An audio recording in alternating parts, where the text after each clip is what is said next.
Gesine, you have to turn back on your video. Yeah, I do. It's not my computer, but I will now be very obedient and won't change anything in order not to destroy everything.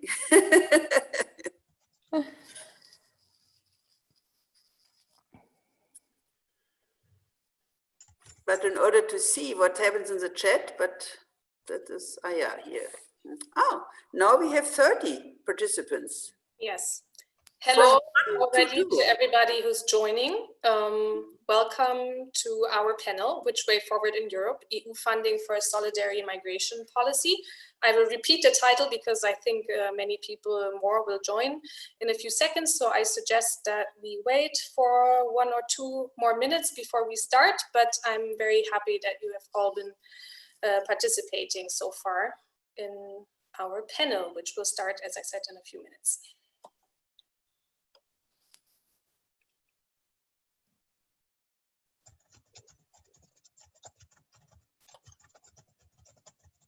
Yeah, I can see the participant number is constantly going up.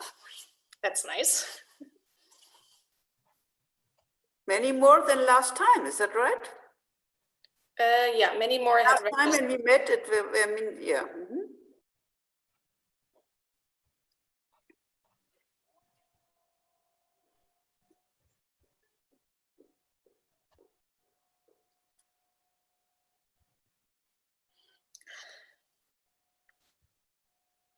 Again, so I say it again for the people who have joined now, and we will probably start 5 minutes after 5 to wait for the final participants. Welcome to Which Way Forward in Europe, EU Funding for a Solidary Migration Policy. We have a very interesting panel, and I'm very much looking forward to our debate and discussion.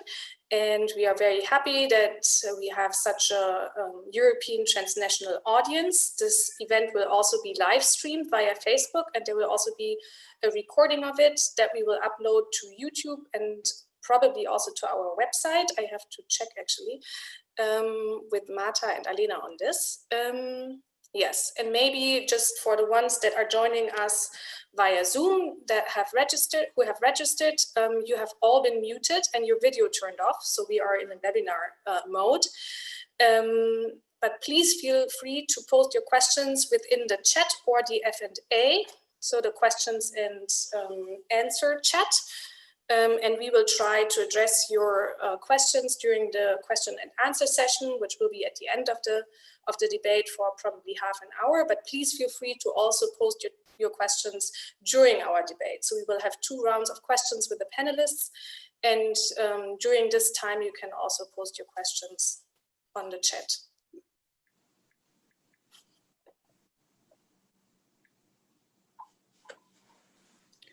So then I would suggest we start, and probably some people will join us later. Again, for the 3rd time, welcome to Which Way Forward in Europe, EU Funding for a Solidary Migration Policy. I'm Malisa Zobel. I lead the Municipal Integration and Development Initiative at a German NGO called HUMBOLDT-VIADRINA Governance Platform. I'm also a political scientist and researcher at the European University Viadrina. And I'm one of the members of From the Sea to the City network, which is the host of this webinar series. We have organized From the Sea to the City network. I will post our website in the chat, so you might actually have a chance to check it and see who we are and what our demands are.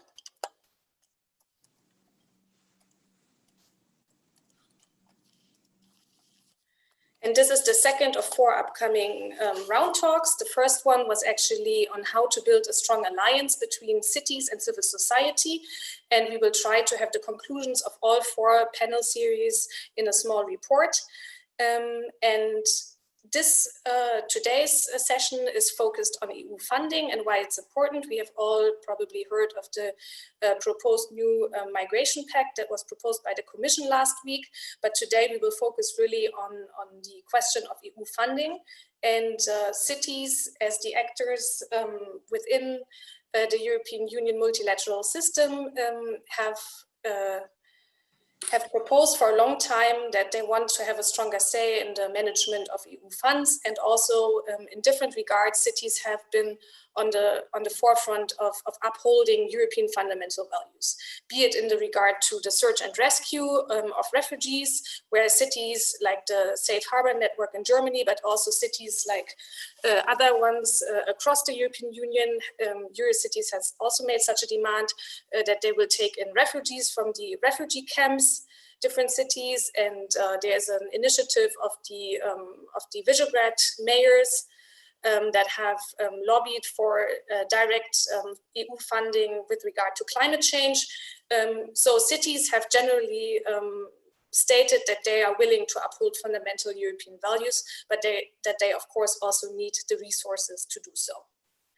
And just to give a short introduction into the political context that we are facing, generally, most funding, European Union funding, is actually shared management, meaning that the Commission and the member states share management of the EU funds, and especially the member states with regard to migration and asylum and integration issues have often restricted access to funding like the AMIF fund. So in some countries, AMIF funds were not actually, even if the money was there, there was no access to funding because the national governments have blocked it. The budget negotiations within the European Union on the next multi-annual framework, so the so-called EU budget, are fully underway and have been linked to rule of law infringements as well. And they have actually, today there was a big Politico article how the EU budget negotiations have stalled. So there is a very tight schedule. Actually, the German presidency wanted to conclude the budget negotiations within this year by December, but that schedule or that time frame is now really under pressure and probably will not happen. But still, the negotiations are fully underway, and is similar to the new migration pact. There's actually a strong focus on returns, and for the first time, there's also an external dimension in the new EU budget. So, meaning that a lot of European Union money will be spent on trying to stop migration flows outside of the European Union. But there have also been initiatives like the recent joint letter and the position paper by the Visegrad mayors, so Warsaw, Budapest, Bratislava and Prague, where they have demanded direct access to EU funding in the field of climate change, but they have also made propositions of how we could do this within the existing and the next European Union budget. And in this way, I'm looking forward to the discussion of the role of cities in EU funding with our panelists, who are all experts in these fields, and the question of how these demands can, what are actually the chances and opportunities for putting cities direct access to funding forward, but also what are the obstacles and what could be next steps. And so I would like to introduce our panelists.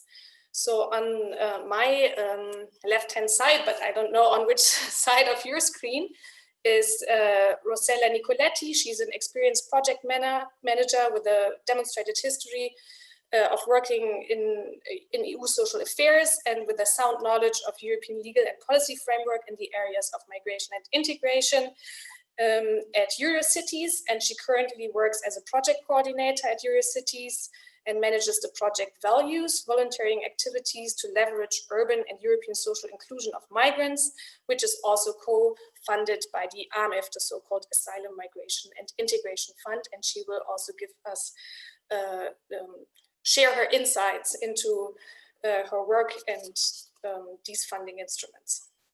Then we have Carlos Mascarell Vilar, who is a political scientist. He is a coordinator of the IncluCities project, a 3-year project aiming at improving the integration of third country nationals through city-to-city cooperation in small and medium-sized cities. So he will give us some insights, especially with regard to smaller municipalities and their opportunities. He also coordinates the policy actions of the Council of European Municipalities and Regions on migration and integration, and is a partner in the inclusion of refugees and migrants of the urban agenda for the EU. Then we have Gesine Schwan, who is a political scientist. She's also the co-founder and president of the NGO that I'm working for, HUMBOLDT-VIADRINA governance platform. She's the co-chair of the Sustainable Development Solutions Network in Germany, and which she's probably most well known for, she, besides her scientific career, she has collaborated in numerous political committees. She's chairing the Commission for Fundamental Values of the German Social Democratic Party, and she was twice nominated as a candidate for the office of the Federal President of Germany in 2004 and 2008, and has been making policy proposals with regard to cities and refugee reception for a very long time. It's a very prominent member of this debate. Then we have Jon Braat. I hope I pronounced this now more in a Dutch way. He's since 2001 a senior policy advisor with the municipality of Utrecht. He is a member of Eurocities working group on migration and integration, and he chairs the city initiative on irregular migrants. And has a lot of experience working with the European Commission, and will also share his insights and experiences with us. And then there is Jon's colleague, Niene Oepkes, and she's a policy advisor on migration and integration at the City of Utrecht, and we are very happy to have you all part of our debate today. And then I would like to start with Rossella.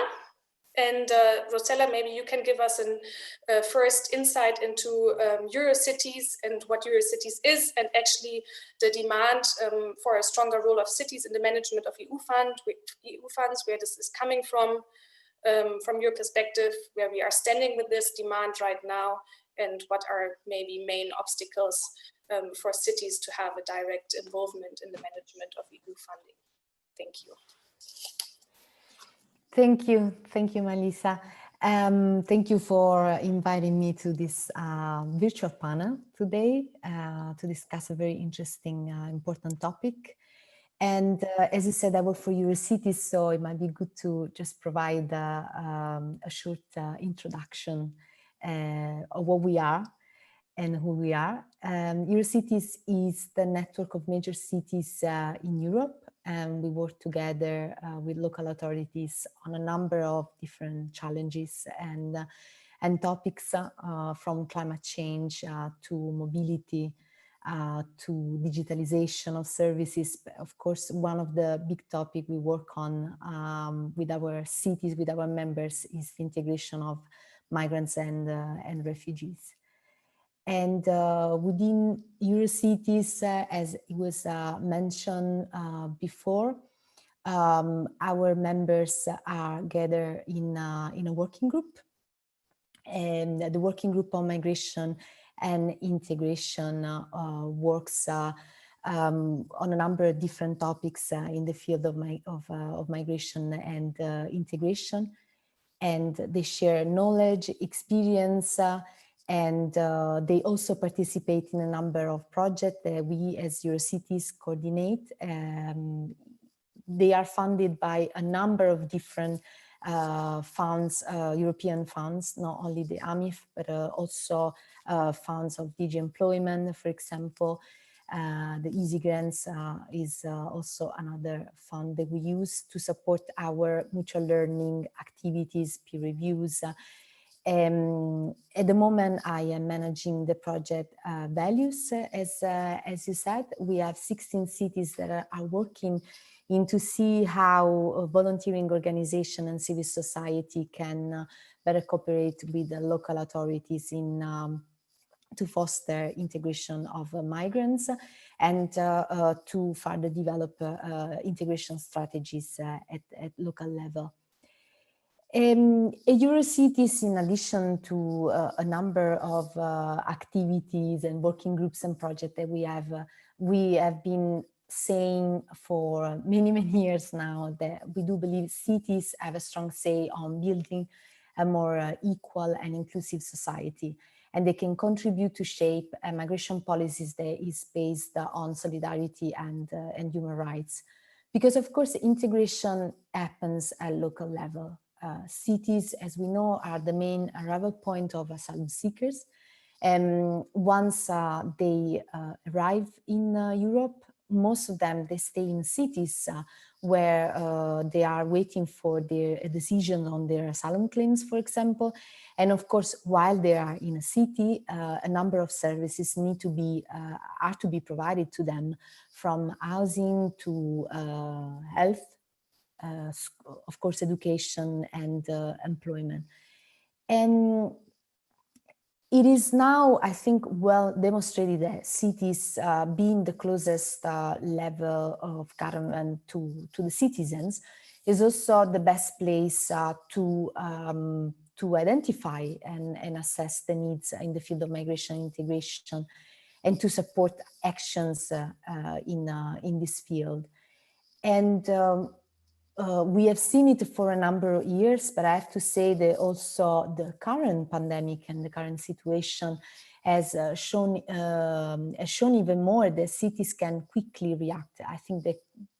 I do believe they can deal with emergency much quicker and in a more flexible way than national government. And they can adapt to very difficult circumstances. Despite the challenges that, of course, the integration of migrants and refugees pose to local governments, a growing number of cities have declared their readiness, their availability to welcome refugees. And you have mentioned the Safe Harbor initiative in Germany. We're also proud to say that our members have started in 2016 an initiative that is called Solidarity Cities. And it's a political initiative. The group cities that they abide by the principle of responsibility and solidarity.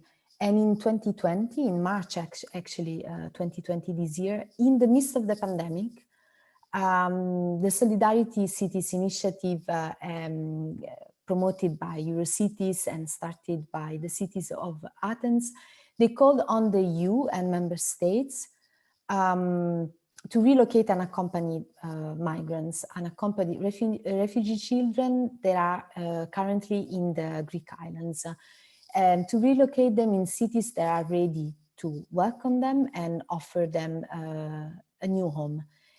And the number of cities that are willing to and have demonstrated they have committed to taking more refugees is growing, and we have received just this week another 2 claims, 2 cities that are willing to join this initiative. Of course, at this point, we said about challenges, we said about the willingness of cities to welcome refugees. And then, of course, we know that support is needed, financial support is needed. Therefore, Eurocities for many years has been advocating for a stronger involvement of cities in the design and implementation of relevant EU funding, in particular the Asylum Migration Integration Fund, but also the structural funds. And we do believe that cities need to have direct access to EU fund, because of course they have the double challenge of rising demand on one hand for social services and on the other having to deal with falling local revenues. But in addition to having more money, that sometimes is not really the main point, what cities have been demanding is greater flexibility in the use of EU funds, and also in the use of state aids. And for example, the flexibility introduced in the Growth and Stability Pact just at the beginning of the year, it could be a good way, and also to support local authorities. And for example, we are asking that continues after December 2020. In addition to that, also social investment to support a number of needs at a local level. Thank you, Rossella. This already gives us a very good introduction into the topic with a main EU funding instruments that exist. So the AMIF, the Asylum and Migration and Integration Fund, that is also under current pressure because there's a lot of discussions to take the integration out. But maybe we will discuss these kind of detailed questions more later on. Now I would like to move to Gesine Schwan. And Gesine, you have made the proposal on the establishment of a European fund that actually goes beyond the claim of direct funding, because you have asked for an additional amount for the cities that they could use for their own infrastructural development. Maybe you can explain to us what your proposal is with regard to this fund, and also why it's so important from a democratic perspective to have this second additional amount and not only the access to direct funding. Yeah, thank you very much, Malisa, and thank you also for the preparation of that webinar and this organization. I think it is an extremely important topic we are dealing, and especially after having seen the proposal of the European Commission, which in fact does not help at all to really welcome refugees and to help how to find a decentral access to European cities and countries. It is the more important that there are so many active municipalities, cities, which show in public that there is much room in Europe and much interest in Europe to receive and to welcome refugees and asylum seekers, and that it is just the national governments which are the obstacles to it. And I think this first point of analysis is important. We see not only in Europe, but also in other parts of the world, that the national governments are so absorbed by ideas of getting power and keeping power that they are not sufficiently interested in finding solutions, although the solutions would be possible and although it would be in their long-term interest to find these solutions, but they are very often very short-sighted. Now, it was very clear already in 2015 that the key point to have a good common European refugee and asylum policy was how to find a decentralized welcome. I don't like the word distribution because refugees are not objects which you would distribute, but a decentralized welcome of refugees and asylum seekers.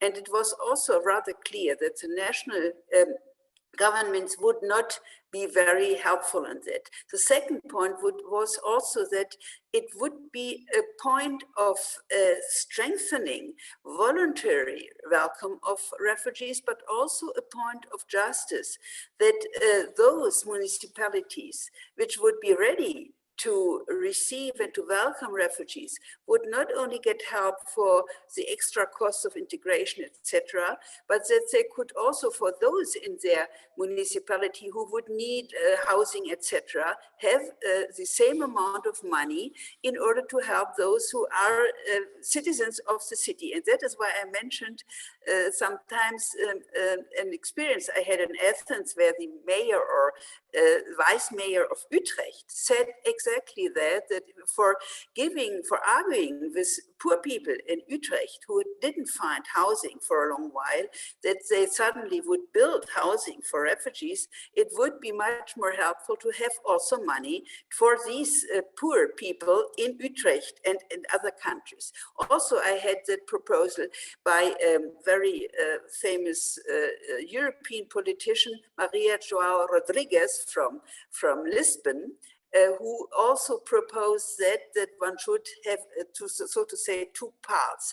Those parts to integrate people and to help integration, and the other one to support, also for creating workplaces, to support the receiving municipalities and cities. So to have that extra amount. And I have had the experience in Germany when I talked about that, and I had an audience at people from the right side who were of course shouting a little bit against me and were very unsatisfied with the idea to welcome refugees, when I said, first of all, listen a moment, it is voluntary, and second, it would pay off for the municipalities that their arguments were over, because they couldn't anymore argue that they would be overwhelmed by something or not. So this is one part which is very important in order to find even a reliable welcome of refugees, a decentralized welcome.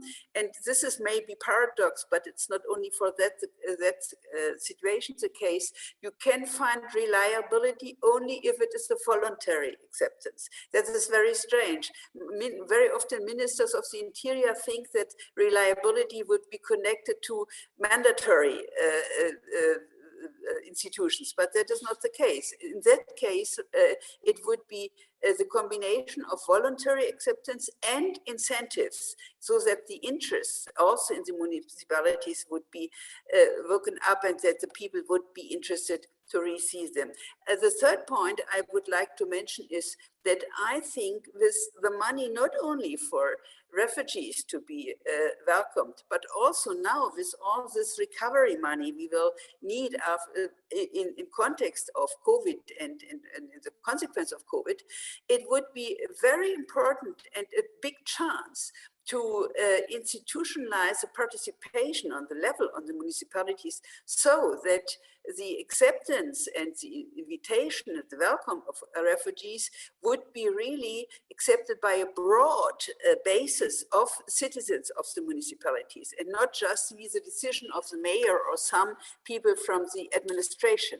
And therefore, I'm proposing to create all over Europe, on the level of municipalities and cities, so-called development participation, what is that, Malisa? Beirat, what would be the word? Council. Council, right. In order to mark that those broad councils where the mayor would invite the elected and legitimated, democratically legitimated elected people representing the country on the municipality on the one hand, and on the other hand, representatives of not elected but very active civil society actors and initiatives, but also, and I'm very much stressing that, of companies, because they could also contribute a lot for the welcome in creating workplaces, in helping with the interest of receiving refugees, that they together would elaborate a general idea and strategy for the development of their city or their municipality, and therein also the place for welcoming refugees. It would not only be centered on refugees, it would, for instance, also be centered on climate policy. All these important points for participants on the level of municipalities. And for demographic and other reasons, there are good interest points, for instance, also in East Germany, where the cities get empty and the infrastructure is not paid anymore, etc., to do that together. So these 3 points: enlarging citizens' participation, having justice, and having the 2 parts of the fund for integration and for developing of the municipalities, and in general the voluntary access to it. These 3 points belong together, and they could really promise a good perspective for a European common refugee and asylum policy. Thank you, Gesine, for this very interesting piece of thought. So Gesine calls for a democratic participation initiative together with additional funds, so that we have justice for newcomers as well as people already residing. Now I want to move to Carlos Mascarell, Vilar, and ask you, Carlos, you are representing these kind of like smaller municipalities as well. Is this a question that municipalities are facing? So what Gesine has said, demographic decline, so that refugee reception and inclusion could also be an opportunity to basically revive these smaller cities. And how do you assess the question of EU funding? What are the good examples of cities that you are working with in this IncluCities project, where you were successful of accessing EU funding, and where is it really needed? Maybe you can share your experience with us in this report. Yes, thanks for the invitation, and it's a pleasure to be here today with all of you. The first question is a bit tricky. Maybe first I'll present a bit CMR. So we are a very similar organization to Eurocities, to what Rossella presented before. The difference between us is that we represent the national associations of local and regional government. So in Germany, I think is the ERGR, there is ANCI in Italy, there is VNG in the Netherlands. So for the audience to know what these associations are, it's like bodies at the national level, which try to gather the views from their own municipalities in order to represent the interests of local governments at the national level. Basically, CMR, we do the same at the European level, and we have two main pillars. We try to influence EU legislation in all those issues that have an impact at the local level. And we are also a sort of platform of knowledge exchange. We try to facilitate knowledge exchange between our members, so that if somebody in Germany wants to know, for example, on refugees, how Swedish colleagues are dealing with that, we try to facilitate that process, not only on migration, in many other areas, just to simplify.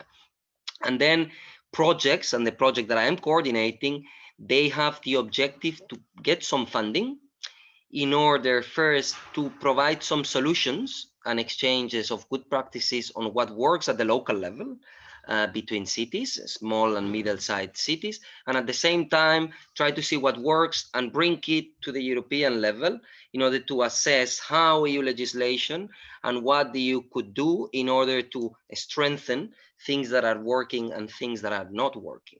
So it is not disconnected doing an action plan at the local level in the City of Utrecht, for example, than connecting that with the EU legislation, saying what do we really need as local governments, the EU, to provide us in order to be more successful on integration. So that's the first element. So this is the connection between the local dimension and the more European dimension. I think here, and I'm going to be very frank with you, there are two levels in this discussion. There is one level on the narrative, and I think that the problem is that the debate on migration is really marked by a particular perception of what migration is and by particular views of what migration is. And this is dominating the public opinion in certain countries. So I think here it comes more the political side of everything, in the sense that as long, this is my perception, we do not manage to show with evidence the positive side of migration, and this is not something negative, this is not something that will destroy European societies or cities, we will not be successful in convincing everyone from all member states doing EU legislation, for example, to have a joint asylum policy. Again, we have seen from the Commission proposal that they are trying to play in between two games. So they give the possibility of relocation, but they also give the possibility of strengthening return or accelerating the process. So this shows practically that the Commission is struggling in order to find a solution that fits everyone, because one side of Europe thinks that they don't want to accept more refugees, they don't want to participate in this process, and others are willing to participate more. So this is the political dimension, trying to show from the local perspective what is working and the real data, because there is a lot of fake news on this and a lot of perceptions and of fears rather than real facts of what migration is and its positive sides. This is on the narrative dimension, and it is more on the long run. We need to work on this in order to make sure that we can change step by step public opinion on this, and then we will be able to be practically more effective. Then the second dimension is cities as political activists. So our role also as cities, beyond showing what works at the local level, is to push central governments and the EU in order to have a better framework for cities and a more welcoming framework, both from the financial perspective for cities and also from the regulatory perspective. This means that we need to push, for example, through pledges like Eurocities is doing or like other cities are doing, in order to make sure that we can push national governments to say, hey, we are willing to receive refugees. So this is the political activism, and then there is the practical side of things, and I'll finish with this first introduction, which is what do we do in this context? considering that public opinion is divided on this, so we will not probably achieve what we want to achieve. What can we do? And from middle and small sized cities, and we can speak about concrete dimension or the impacts of or the discussion from the perspective of middle-sized city, which is a bit different from the rest. There are 3 dimensions. We think on the access to funding. How do we improve that we have access to funding or better access to funding in a more direct manner? And in the AMIF position of the European Parliament and also of the Commission, through our participation in the partnership on the urban agenda, on the inclusion of refugees and migrants of the urban agenda, together with Eurocities and other colleagues from other organizations, we managed to convince the Commission about the need of putting cities a bit more at the center of the debate. And the Commission, of course, seeing that it was not being so successful, DG Home in the area of migration thought that cities could be a good partner on that. So if you see a bit the new structure of the AMIF or the IMF, we'll see about the discussion on the integration dimension, you see that they have created this thematic facility in which the Commission might have the right to decide whether it gives it directly or indirectly. So this is an exercise of the Commission saying, well, if we have a moment in which we can give money directly to cities, we could do that. In the previous AMIF, it was not the case. You had the overall amount, it was under shared management, beyond union actions. Now the Commission is trying to move towards that direction of giving a bit more funding directly to cities. That's on the funding.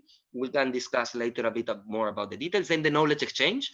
Middle-sized cities are interested in getting more capacities. Many times you don't have a person working on getting EU projects, not of course overall in all subjects. So for middle-sized cities, it's crucial to have more capacities. Who can help us, or what EU fund can help us, or what sort of activities can EU funds finance in order for cities to get more capacities to have access to funding, and to also train their people to put in place better integration policies. That's the knowledge pillar.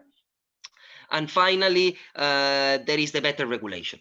How do we influence as cities EU legislation so that it's better adapted to our needs? So for example, now there is the EU action plan on the integration of third country nationals that is being negotiated or prepared by the Commission. We are trying to provide input to that EU action plan. What do really cities need on the ground? And what is the scope of this EU action plan, how it should look like? Beyond, of course, the new pact on migration, this is more on asylum, border, returns, resettlement, which is not really our competence. The general message, and sorry, and I finish with this, is that the debate is really at the national level and the European level is really marked by return, relocation, resettlement, and asylum in general. So our objective, I think, as cities is to turn it into the direction of integration.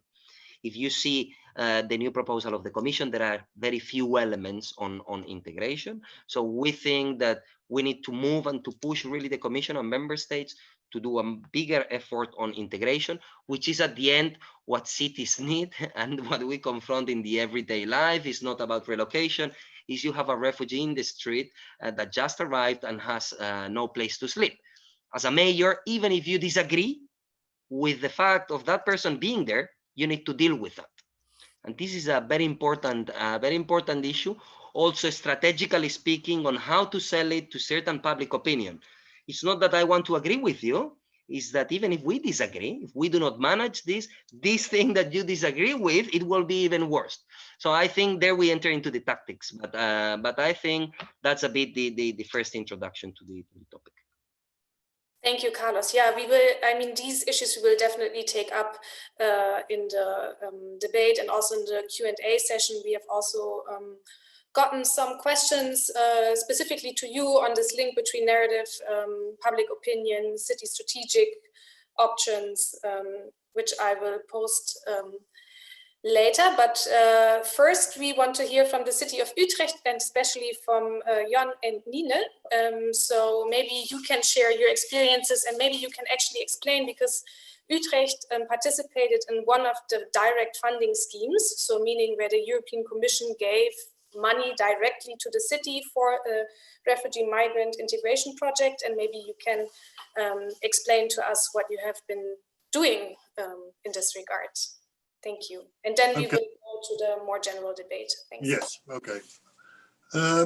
First, I have to say, we were a bit, many years ago, we were a bit frustrated that AME funding and other funding from the EU who went through the national states, we couldn't get any money from that because we are, as a Utrecht, as an innovative city, and all the proposals were denied on the national level, although within the EU framework it was possible.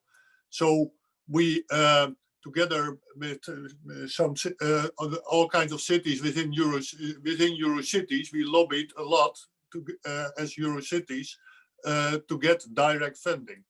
That succeeded in a way that we get the new fund, the Urban Innovative Action, and that was a new fund. And especially after the asylum crisis of 2015-16, in the first call, migration was one of the 4 topics you could propose a project for. So we thought, okay, this is something for us, and especially my colleague Niene Oepkes, who was very fond of this fund because she said, because the European Commission said, be innovative and be bold. So that is really tapping into the Utrecht blood, I would say, that we can think about it. So we had a lot of problems with getting new asylum centers because of the high influx of refugees, and people were protesting, and we thought, okay, we have to do something about that. And what Niene thought about is, okay, we make an inclusive kind of asylum center. So what we did is, in this project, in this proposal, we had 400 asylum seekers living together with 40 youngsters from the neighborhood, because people from the neighborhood were protesting, yeah, all those asylum seekers and refugees get everything and we get nothing. And our kids wait for 5-10 years for a house, and they get a house at once. So we thought, okay, we tackled that problem in that way. And then we thought, okay, just sitting on the side of your bed and doing nothing, that's not good for anyone. So, and not also, and so we make our policy an inclusive policy from day one. People have to do something.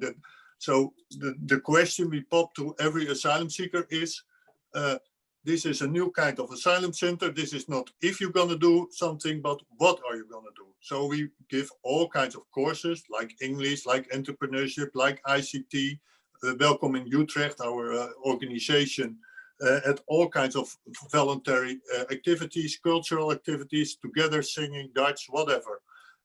And it was a very broad, comprehensive package they could use. But we also said, okay, but all the activities should also be open for people from the neighborhood. So because this was a poor neighborhood, but also the people in Utrecht, and this is also tapping in what Gesine is saying, they also have to have some support because they were unemployed or other things. So then it was, so in the end, our project is called Plan Einstein. And we thought, because Einstein was a refugee himself and he said all kinds of smart things, we thought. And so it was on the Einstein Street. That was the coincidence. So therefore we thought of the name. And then we popped the proposal in the Urban Innovative Action. And in the first call, it was very competitive. There were, I think, 378 proposals and only 18 get it and only 4 get it on migration. And Utrecht was one of the 4. So that was really helpful for us, because then we could do it, because we could say to the people of the neighborhood and in the city, okay, we have this kind of new asylum center, and now we're going to do it. And that was really, really very successful. You can find it on the Urban Innovative Action website of the European Commission, this Plan Einstein or Utrecht, then you get there and you see a lot of information and movies, and we were on Euronews and so on and so on. What also happened is many politicians on the national level visited. A motion was accepted in the national parliament that Plan Einstein should be more over the Netherlands, and in the new kind of schemes for asylum centers in the future, they all say, okay, it must be flexible. So it must be also open for people from the neighborhood, like youngsters, getting a house there together with the asylum seekers. So it has a lot of follow-up on it.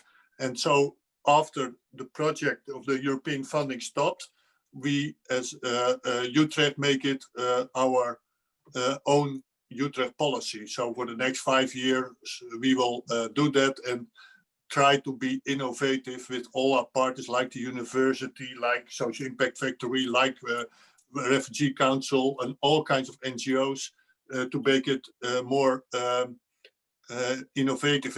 And we are trying to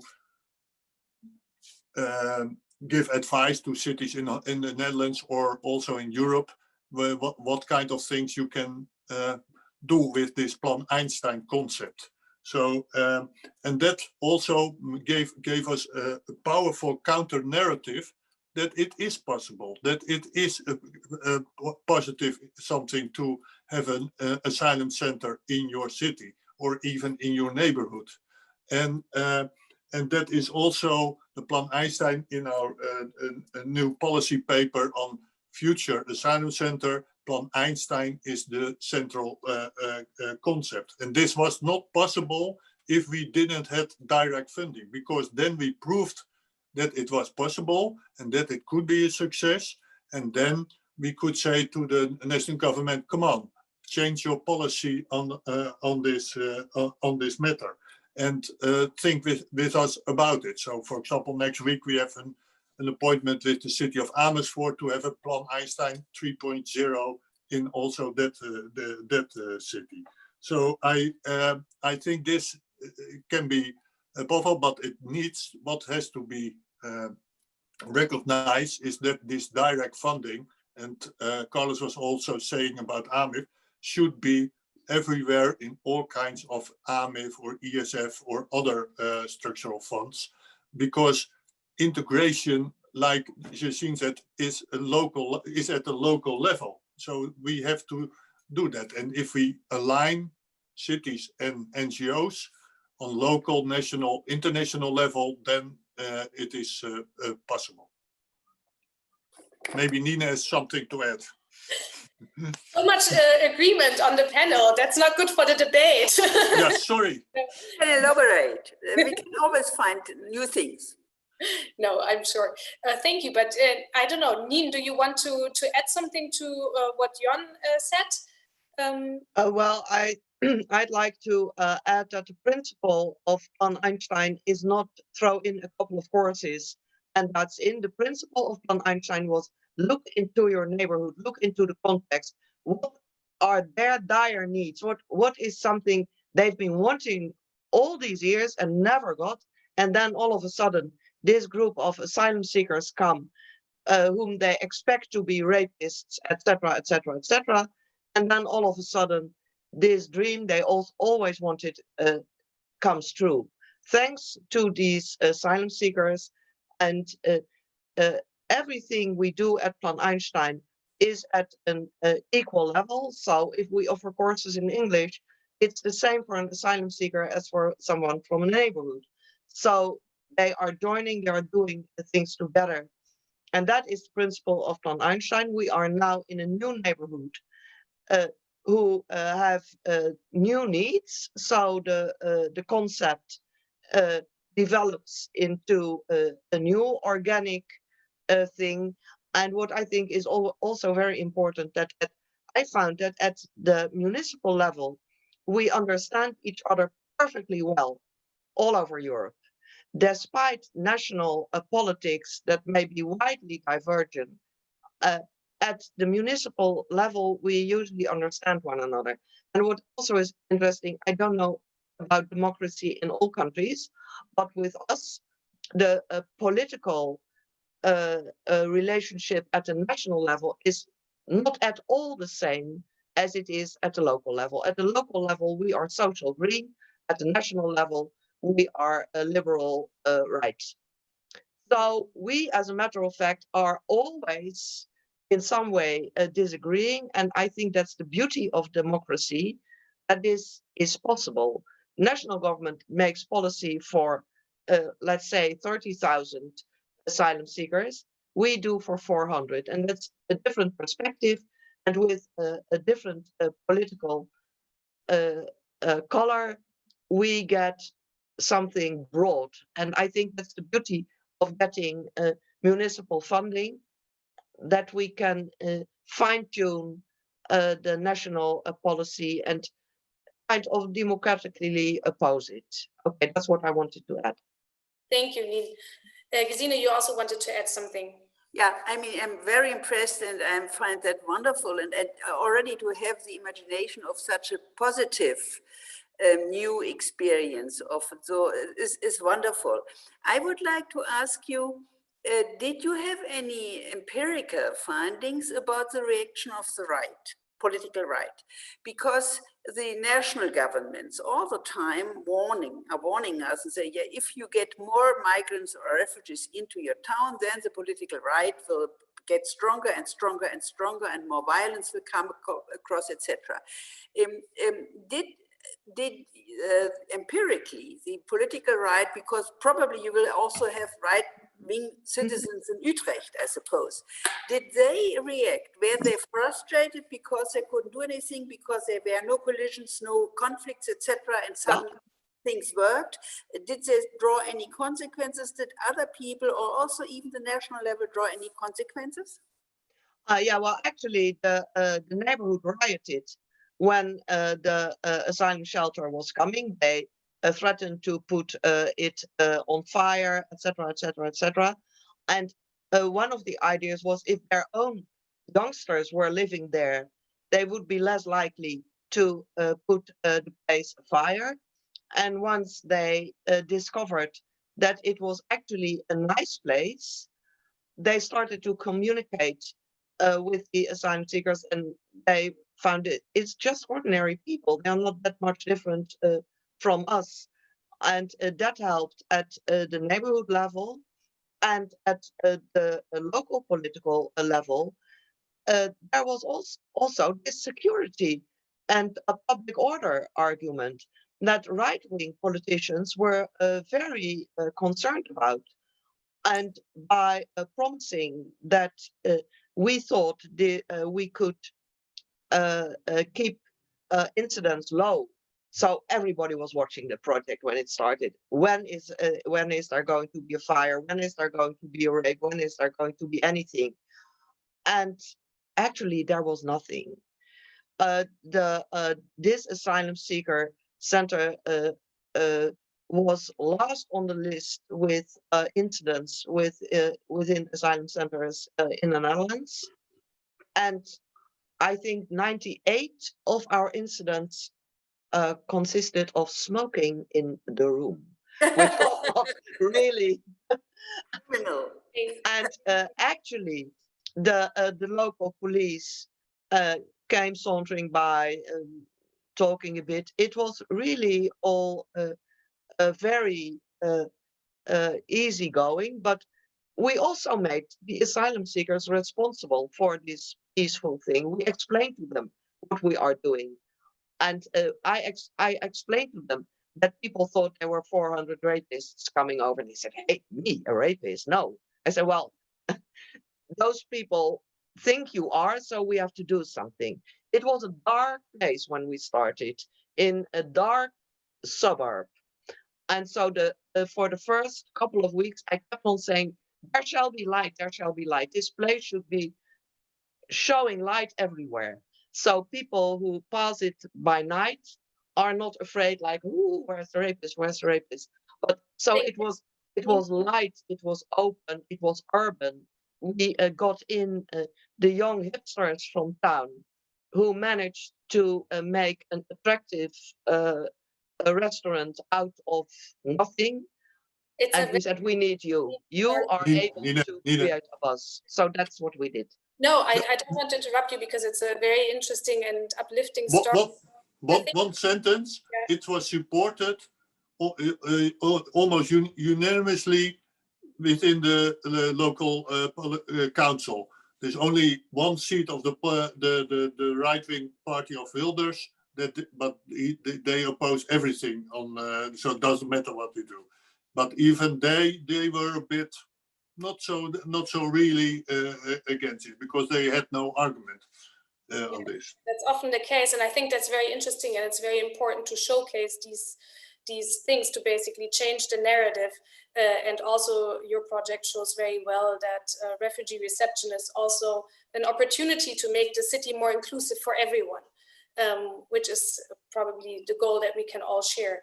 I have a large number of questions from the audience, and we have about 35 minutes left. This is why I kind of like jumped in a bit, because they are very different questions. One question that I would like to pose to Carlos and Jan and Niene is the question of sustainability. So Utrecht, you got a very lot money for this very innovative project, but Carlos, you have also mentioned that for small cities in such a competitive call, it's very difficult to actually get the money. So the question would be, what would cities need to do basically as like a collective, or in what kind of collectives do you maybe already engage to make these kind of fundings more mainstream and also more sustainable, or are there ideas how to do this? Because it's good to have like the Leuchttürme, what is it, the light towers. The good examples of light towers, but basically this is a challenge and an opportunity for a lot of cities. So what could be an approach that makes this possible for even more cities? And maybe if you could reply rather briefly, because I also want to take some of the audience questions. Yeah, I mean, the simple response to that is to get more money, of course. I think that's a simple response, is the always simple response. But then, I mean, here I think there are 2 or 3 fronts. First is the one that I already mentioned, is to get more resources on integration. So now the focus, even if with ESF plus, so the European Social Fund plus, all the dimension on integration will be moving from AMIF towards ESF plus, even if there will be some projects under AMIF. The financial muscle of ESF plus is much stronger than what AMIF has, considering also that AMIF is not only for integration measures, but is mainly also for coast guards, is also for strengthening asylum procedures and so on. So through ESF, there might be the opportunity, if we work well, to strengthen also resources dedicated to refugees.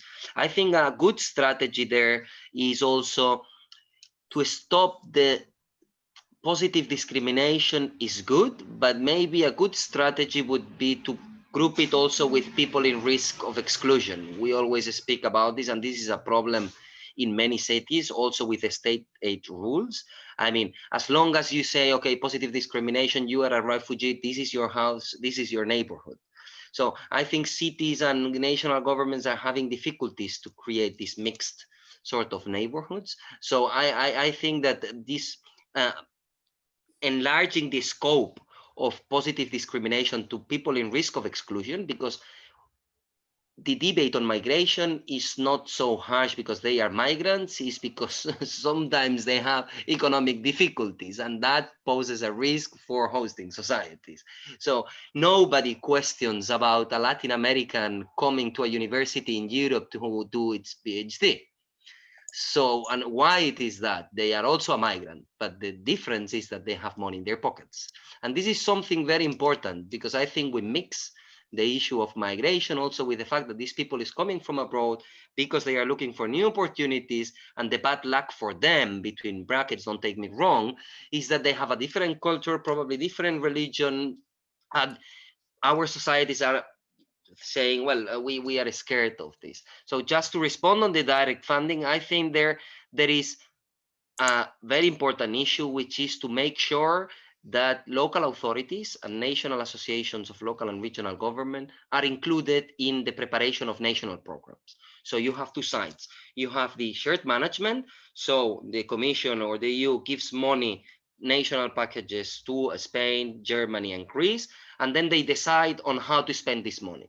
So if you check how the AMIF has been spent in the past, many times, the groups or the monitoring groups that have been checking how this money is being spent or how the national programs have been prepared have no representatives from local authorities. So I think one battle there is in the national management programs, so money going from the Commission to member states that then is spent on civil society, local authorities, or private companies or whatever, is to make sure that we are present in the definition of priorities of national programs and also in the monitoring of the funds when they are implemented.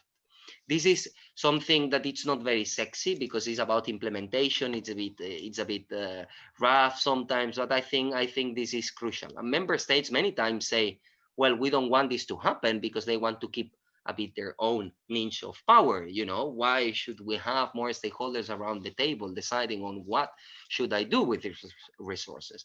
So I think this is on the one side very, very, very important for shared management. And then also getting more funding, it's important. So trying to push also for more direct funding, and also, and I close with this, projects that enable starting of a process, because many times with these EU projects, the problem that we have is that you can create something very interesting, provide a online one-stop shop, or build a house for refugees or a shelter facility. But then once the money is over, and maybe the example of a house is not the example, but in soft projects, trying to strengthen capacities, when money goes away, then everything usually turns down. It's difficult to keep the tension and to make it sustainable in the long run. It's not the same if you do that if you fund projects to networks, for example, of several cities, in which the idea of the project is to generate a dynamic that will bring easily the city by itself to do the work. So, for example, we work on integration action plans. Also, Eurocities works on integration action plans. We facilitate the dynamic to generate these integration action plans. And how does it look like an action plan, which is different than if you directly provide with a facility or with a course on language training, for example, for Syrians between Arabic and English, or the language of the hosting society. That's different than if you go to generate with the local actors working in schools of language training, the dynamic of helping them to understand what to put in place in order that after the project they can survive and they can keep working on the objectives that they have. Thank you, Carlos. Actually, we have two questions from the audience that go into this direction that I would like to pose to you, but then also to the other panelists. So Dora Rebello actually asked within the chat if there is any current political advocacy from your collective of cities towards the EU Commission. And then also someone who is anonymous asked, do the panelists perceive cities in their networks to be willing to also engage in the role of a human rights defender? And as it is effectively human rights that are infringed at the borders of the EU. So two questions. So first, what do you do in regards to these networks? Maybe you can summarize this up very briefly, where there is room to do more, and whether you are also willing, if I understood the question correct, to engage in a more actually proactive role of defending human rights, especially when it comes not only to the people that are already there in the cities, but also people basically wanting to come to cities. Yes, I hope I represented these questions correct. If not, write me in the chat. And yeah, these two questions go to all the panelists. Maybe Rossella want to say something or not?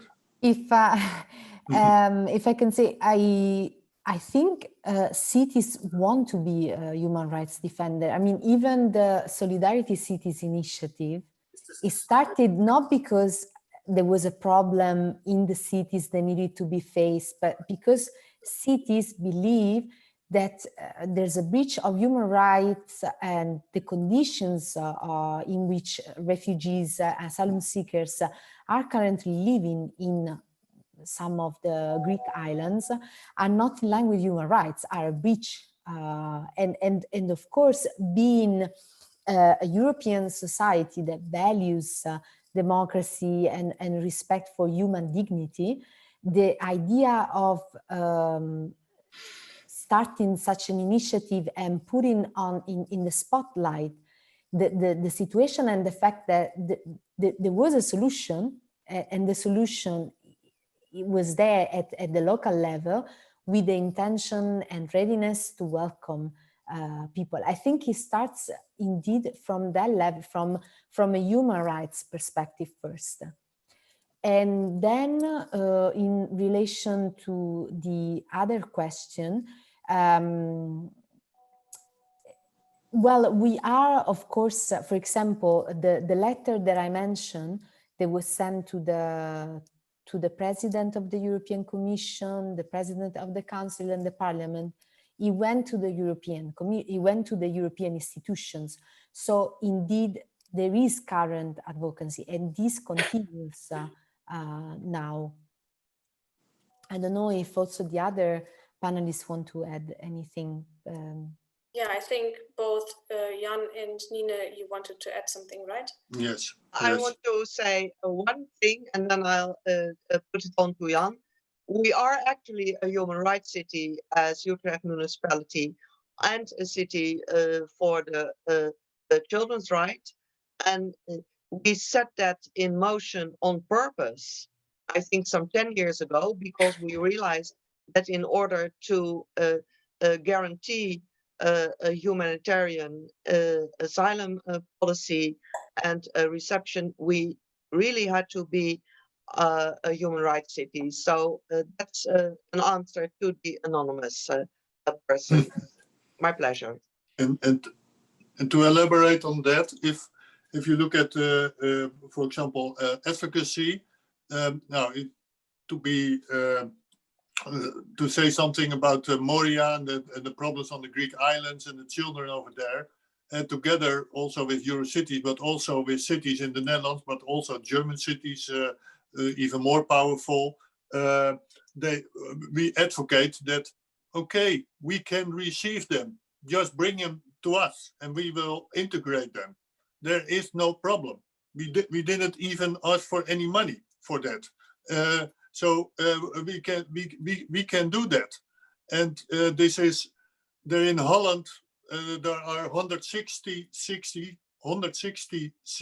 and villages who supported this initiative. And that's almost 50% of all municipalities in the Netherlands. So then you see there can be a broad coalition of the willing, if you call it like that. And that, because on the national level, they now said, okay, we take in 100, but 100 other can't come. So that was a very strange idea. But before that, it was, the only answer was, no, we don't do that. We don't do that. So you can see they will move a little. It was not enough by far, but it can happen. And that was also because many cities in different countries and also within Eurocities advocated for that. And we advocated the European Union by the European Council and so on and so on. So that can help a lot, I think. And I'm just one sentence on that we what Carlos was saying, that we on the national, with the national level, we talk about AME funding and that it goes more to the cities. On paper, you're right, but in practice, we see they don't do that, or they forget it, or they just have one conversation and then they forget what you're saying. I'm a bit exaggerating, but it's true. We were never invited to such a meeting ever. So that it can be done, but it's still an uphill battle. Okay, let's take up the issue of the AMIF in a second round, because I think that's also very important, because that's basically where the political conflict is right now. But Gesine also wanted to add something, and I think what you just said, Jan, also links very nicely to what Carlos said in the beginning. So the question whether can we work with a coalition of the willing? So can we basically go forward with the progressive cities, or do we really need to basically convince everyone? Because that's a bit how I understood Carlos, that we need to like swing public opinion, but then the question is, what is public opinion? And so this whole question of narrative, because I also had a question from Facebook to Carlos specifically asking to what extent is public opinion actually stopping the arrival of EU funds to municipalities. So it's a bit the question of like, do we need to convince all municipalities, or could we also move forward with the ones that are progressive and willing, as has been shown with the relocation of refugees from the Greek camps in Europe recently. But Gesine, you also wanted to add something. Yeah, I wanted to say that it is extremely important, a very basic thing, to know how many cities have declared to be ready to receive people, because this quite a banal number is important for the public opinion. I do not think that we have to convince all the municipalities or all the countries. I'm totally for the strategy of the coalition of the willing, totally, because by that you can prove and invite and instigate more to do that.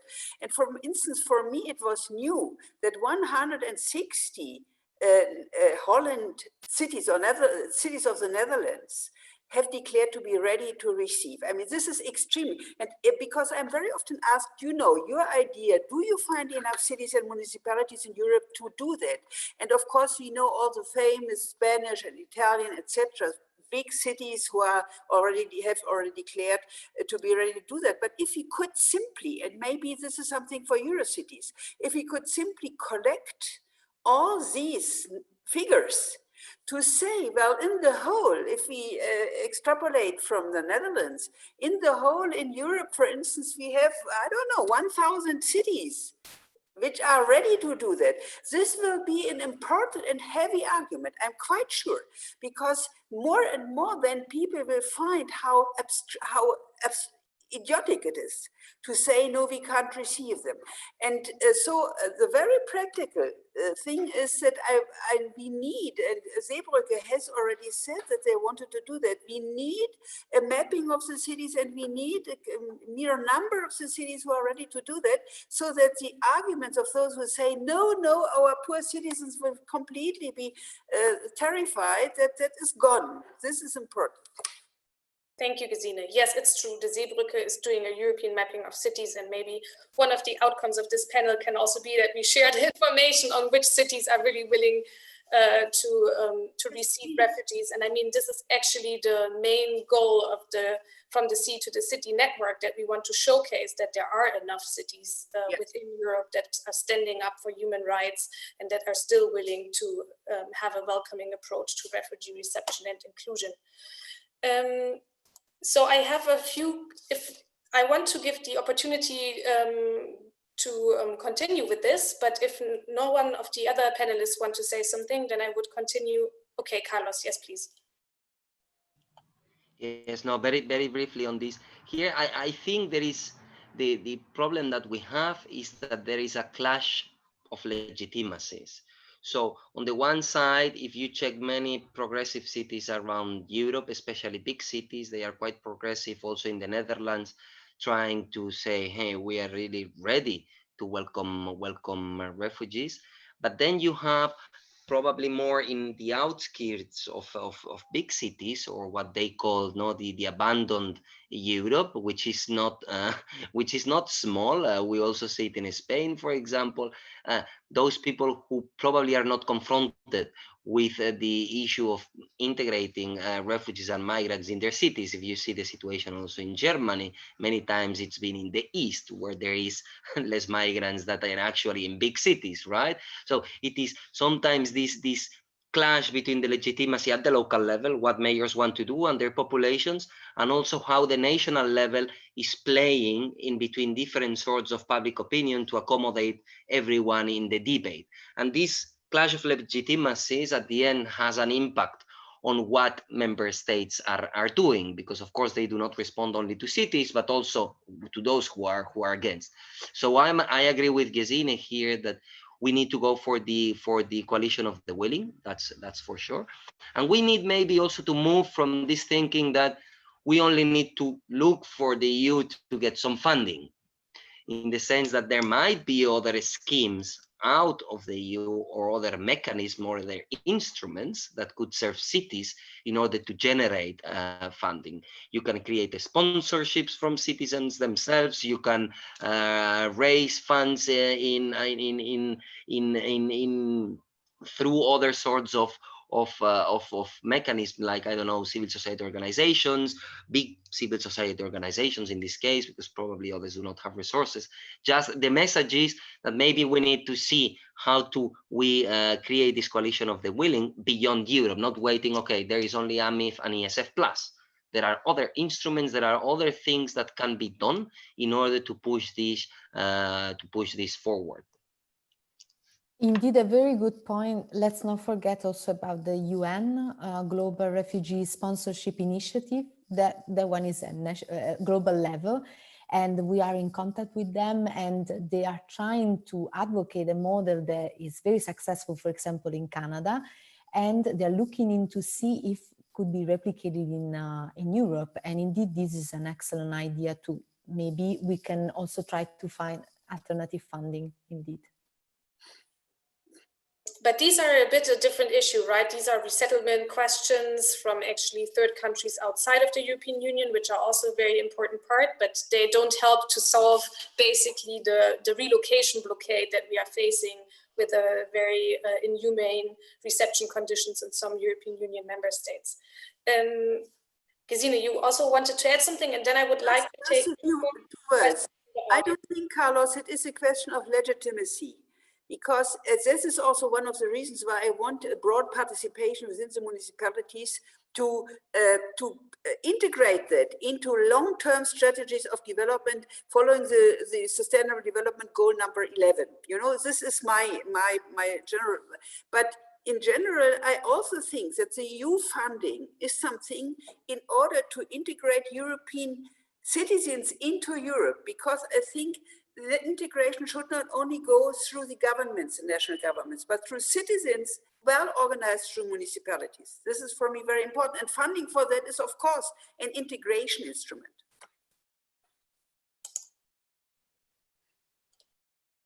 Yes, thank you, Gesine. So I want to continue this debate. I just have two questions that were both on the Utrecht project, on the question of integration. So basically highlighting within the chat, where two questions posed that integration is not a one-way street. I think this is kind of a misunderstanding. It actually don't think that this is the approach you take. So maybe you can clarify this, because it's also very important with regard to legitimacy and this whole idea of like being inclusive for everyone in a city that Gesine mentioned, and being also more democratic with our migration policies. So maybe you can answer Danny's questions, Jon and Niene. Yeah, it's basically, Dennis asked, the participative measures for altering the perceptions of refugees in the neighborhoods of people make sense, and it's great that the outcome was so successful. But isn't there a problematic basic thought behind the idea of this project? Why should refugees have to participate in integration measures in order to calm down the wrong perceptions of local communities? Isn't it much more important to educate the locals? And then Dennis Tavli asked if the question, what do these programs do for the education of locals facing the arrival? So basically this is also about the whole question of altering public perceptions at the local level and the narratives that... Well, it's not at all about educating asylum seekers or newcomers or whatever. No, it is about community building. So the organization that did the housing of those 40 young people, it's not an ordinary housing company. No, it is a community builders organization. that looks for themes.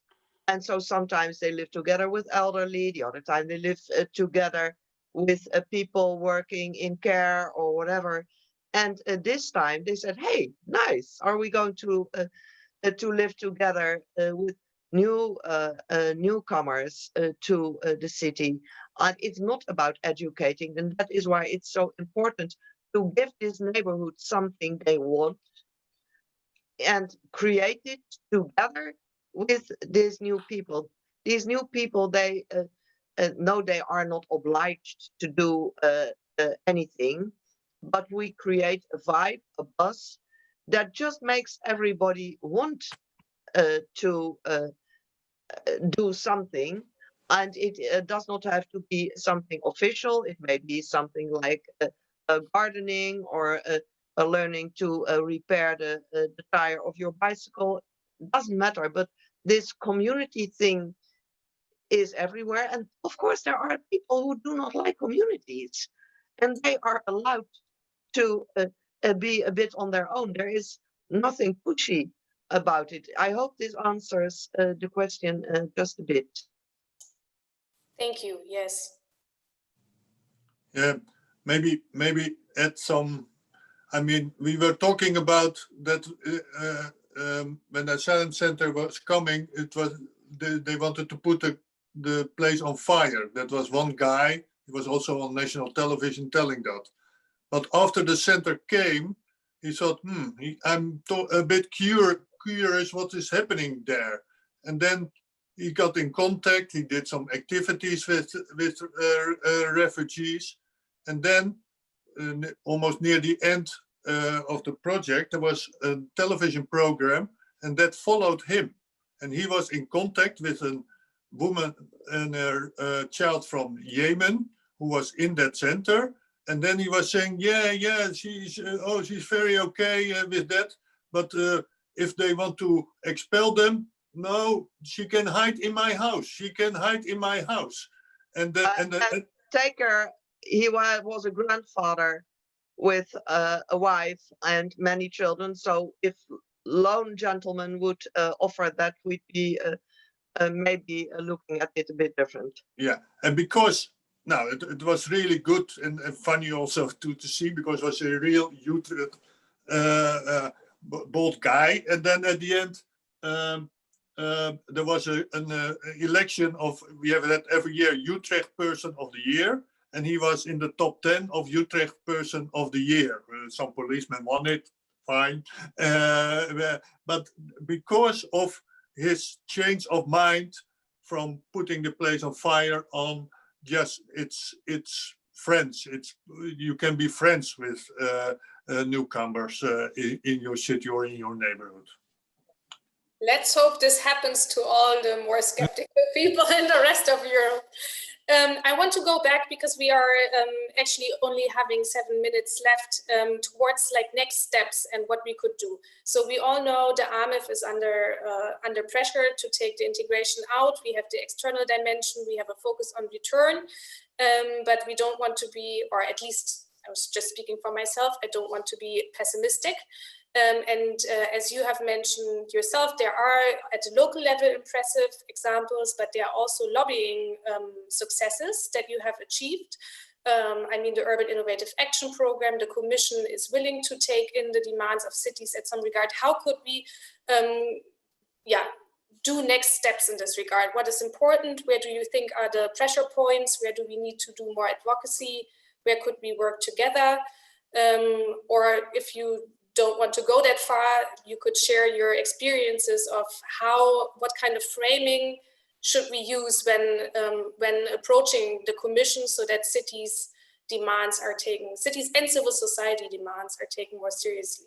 Maybe we can have a last round for all the panelists. And sorry for the people who posted their questions in the chat that didn't have a chance to be discussed now in the broad panel, but I think you can always try to address each of our panelists on social media. Maybe you get an answer then. Yes, so I would like to start in the old order that we had. So Rossella first for our wrap-up session. Thank you. Very, very briefly, just to say, I think it was also very clear from this panel that the great examples coming from cities are our main tool of advocacy, showing the success stories. And I think also in terms of education, it doesn't come as an active or a strategy of educating people. It just happens if you work together and you have at your heart the community, the city, and it comes as a I think a natural result that people feel part of a community that is welcoming. And I think also the project we are supporting at Eurocities and CEMR and within the Urban Innovative Action, these are all projects where cities support each other also in coming up with new ideas and new ways of improving integration. Just to give a recent example, so the European Commission has just launched the Action Plan Against Racism, and for the first time also the role of our networks, but the role of local authorities has been recognized and really put at the center of the action plan. And this started because indeed the Commission looked at the main examples of anti-racism and anti-discrimination policies that were were produced and were designed and implemented at local level. So I think this is our biggest tool that we can do now. Of course, for the AMIF, different discourse, because at the moment it's difficult to do lobby at national level. We do suggest all our members to start doing the best that they can, but as Jan said, it's not very difficult because of course there's a lot of effort, there's a lot of advocacy, but unfortunately maybe there's not the willingness to listen from the national level. Yeah, thank you, Rossella, with an optimistic and pessimistic outlook at the same time. Gesine, and please, we only have like 5 minutes left, so each of you, if you could take a rather succinct statement, that would be highly appreciated.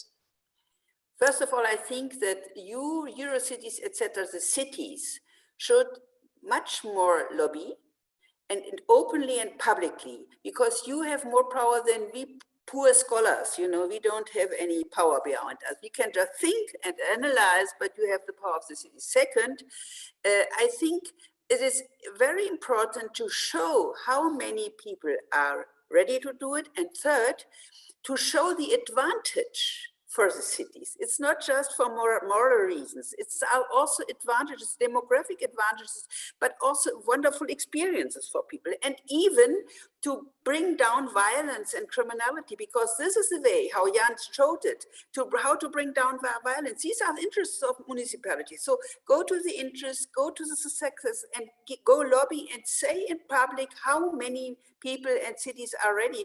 This will really bring in trouble our ministers of the interior, who are really frightening in this aspect. But we are optimistic. We are, and we will continue, Gesine. We won't stop. Thanks. So then brief last words from Carlos and then from Jan and Niene. Yes, thanks. No, here, you hear me? Yes. I think we need to keep working on it. I mean, we've been doing this for the past 5 years or 7 years. So I think our intake here is to keep going on the political side. So trying to really fight for this positive narrative and showing good examples working at the city level and strengthening a bit the alliances that we have with civil society. I think many times organizations in Europe are also umbrella organizations like ours. We can work together more enough. Many times each one of us is doing a bit similar work, but we tend to enter into a dynamic of doing our own stuff without trying to stop and think how we could bring an added value all together, not only between umbrella organizations of cities like Eurocities, CPMR, Assembly of European Regions, and also all the more thematic-oriented city networks like Sanctuary Cities, Solidarity Cities is an initiative of Eurocities itself, but also with civil society and also citizens themselves in order to push on the political side and also on the narrative side, which is more on the public opinion side. And then we will keep working also, even if it's not the sexiest part, with the Commission and also at Brussels level to strengthen this knowledge exchange capacity. So trying to really reinforce the scope of activities that can be funded in order to for cities and especially middle-sized cities to know what others are doing. This is very important. Also the access to funding. We will keep fighting under AMIF, ESF+, Common Provisions Regulation, Euro for Citizens program. I mean, all the programs that we can use for funding, trying to really make cities present, regardless if it's shared management or direct management. And then the last one on better regulation. We will try to enlarge the scope. Now there is the negotiation of the EU Action Plan on the integration of the country nationals. There is also the new Pact on Migration, which will come with several legislative proposals. So the fight is open in order to really improve those programs so that they take into account what local governments and cities need. Thank you. Then the last words go to Utrecht. Okay, very, very short. Maybe there is also something possible that Eurocities is in the lead of all kinds of projects, not only shared knowledge, but also they're doing things on the ground, like and that we open up within the funding. Maybe not direct funding to a city, but direct funding to Eurocities, and Eurocities spread it around their network. I mean, maybe this is something like some way between thing. I think the other thing is we are always saying, if you have an uphill battle, look at who is on top of that. So maybe we have to look at UN or networks in North America, within the States or Canada or South America, whatever, to align with us as the cities, because then our voice will be even more massive. I mean, if all the millions cities, million plus citizens with million plus are into our advocacy, it will be very, very difficult to ignore us. And of course, we have to have smaller cities as much as possible, but they can align with us, and then maybe some others who have more capacity can do the advocacy more. But I think that these are maybe two options. Thank you. Okay, well, we are already at the end of our time, and a few of the participants have already left us. So I would like to wrap this up. Thank you to all the panelists. It was a very, very fruitful and interesting debate, and I think we found a lot of common linkages that can also go beyond the discussion of this panel, mainly also sharing, and what Carlos said, trying to collaborate more, which is always easier if we know each other. We as a network also want to launch a big city conference to make these kind of like reception capabilities of cities visible. It will be taking place in April 2021, if it's possible with the pandemic, in Palermo. We have the website, which I mentioned, and we are also on social media, so on Facebook and Twitter. So please follow us, and we will have a next panel, which might also be interesting for you and also for the people asking questions on the question of human rights defenders, because this will be a panel on legal and safe corridors and ways for refugees to arrive to cities, which might be of interest to all of you. I thank Rossella, Jan, Gesine, Niene, and Carlos for the very nice discussion, and wish all of you happy. It was a nice moderation. Well, Thank you, Melissa. Thank you. Okay. Thank you. Thank you, Bye-bye. everyone. We are very interested in the next meeting about the corridors. Yes, we will invite all of you, and we are also trying to put together a report with like conclusions and maybe also have an overview of what kind of different fundings there are, because that was also a question from the audience, what is actually out there in terms of funding, which is a very complex issue and could be addressed. And I understood from active civil society within Utrecht that they have very friendly connections with Zeebrugge. So things are, as Hannibal always said, I just love it when a plan comes together. That's the transnational Europe we want. Okay. Okay. Bye-bye. Thank you. Bye.